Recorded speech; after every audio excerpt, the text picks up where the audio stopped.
నమస్తే. ప్రజెంట్ మనం సెక్రటేరియట్ దగ్గర ఉన్నాం. అంటే కన్వీనర్ కోటా సీట్లు రిలీజ్ కాకముందే బి కేటగిరీ సీట్లను ఇంజనీరింగ్ కళాశాలలు అమ్ముకుంటున్నారని చెప్పేసి బీఆర్ఎస్ నాయకులు ఈరోజు సచివాలయంలో వినతి పత్రం ఇవ్వడానికి వచ్చారు.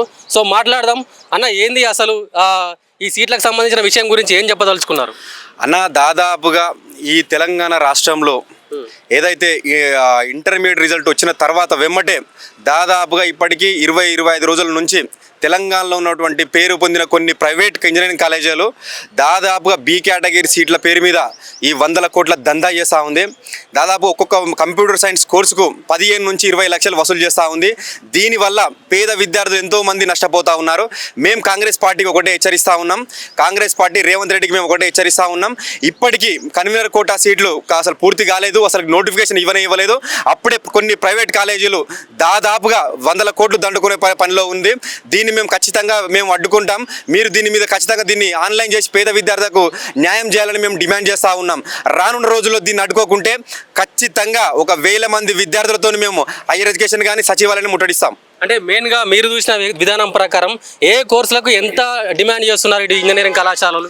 దాదాపుగా ఈ ప్రైవేట్ కాలేజీలు దాదాపు ఒక్కొక్క కంప్యూటర్ సైన్స్ దాని రిలేటెడ్ గ్రూప్స్కి ఏదైతే ఉందో దాదాపుగా 15 లక్షల నుంచి దాదాపుగా 25 లక్షల వరకు వసూలు చేస్తూ ఉంది. దీనివల్ల మేము విద్యార్థి నాయకులకు ఎన్నోసార్లు మేము రిప్రజెంటేటివ్ ఇచ్చినాము. మన higher education principal secretary Yogitarayana మేడానికి ఇచ్చినాము, ఆ టెక్నికల్ ఎడ్యుకేషన్ మేడం దేవసేన గారికి ఇచ్చినాము. దీని మీద ఖచ్చితంగా వాళ్ళు యాక్షన్ తీసుకోవాలని మేము డిమాండ్ చేస్తూ ఉన్నాం. దీని మీద యాక్షన్ తీసుకోకుంటే చాలా మంది పేద విద్యార్థులకు ఇది అందరి ద్రాక్షగా ఇంజనీరింగ్ విద్య మిగిలిపోతారని మేము హెచ్చరిస్తూ ఉన్నాం. సో అంటే రానున్న రోజుల్లో ఖచ్చితంగా ఈ సమస్యను పరిష్కరించకపోతే పెద్ద ఎత్తున ఏమైనా కార్యాచరణ చేయబోతున్నారా? ఈ కాంగ్రెస్ పార్టీ మేము కొన్ని కాలేజీలు వెళ్ళి అడిగితే వీళ్ళు మేము కాంగ్రెస్ పార్టీకే మేము ఫండ్ ఇస్తున్నాం, మీరు చేసేది ఏముంది చేసుకోపోండి అని వాళ్ళు రుబాబుగా వెళ్ళి చెప్తున్నారు. దీని కాంగ్రెస్ పార్టీ అంటేనే కరప్షన్ పార్టీ అంటేనే కాంగ్రెస్ పార్టీ. కరప్షన్ డెఫినేషనే కాంగ్రెస్ పార్టీ అని మేము తెలియజేస్తూ ఉన్నాం. అరే ఒక్కొక్క కాలేజీకి మేము మా చెల్లెలకు వాళ్ళకు సీట్లు కావాలని పోతే వాళ్ళు ఒక్కొక్క సీటుకు 20 లక్షలు మేము డిమాండ్ చేస్తూ ఉన్నారు.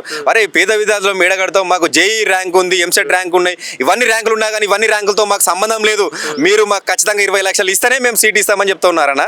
సో అంటే ఇది పరిస్థితి. అంటే ఇంకా కన్వీనర్ కోటా సీట్లు రిలీజ్ కాకముందుకే ఒక్కొక్క ఇంజనీరింగ్ కళాశాల సీటుకి 20 లక్షల చొప్పున ఇక్కడ ఇంజనీరింగ్ విద్యా సంస్థలు వసూలు చేస్తున్నాయని చెప్పేసి ప్రభుత్వం దృష్టికి తీసుకెళ్ళినా కూడా అక్కడ ఇంకొక విషయం బయటకు రావడం జరిగింది. ప్రభుత్వం ఇటు కాలేజీలు రెండు కూడా కుమ్మక్కయ్యే ఇంత ఫీజులు వసూలు చేస్తానని చెప్పేసి బీఆర్ఎస్వి నాయకులు ఆవేదన వ్యక్తం చేస్తున్న పరిస్థితి కనిపిస్తుంది. కెమెరామెన్ సాయిదీప్తో ప్రవీణ్, హైదరాబాద్.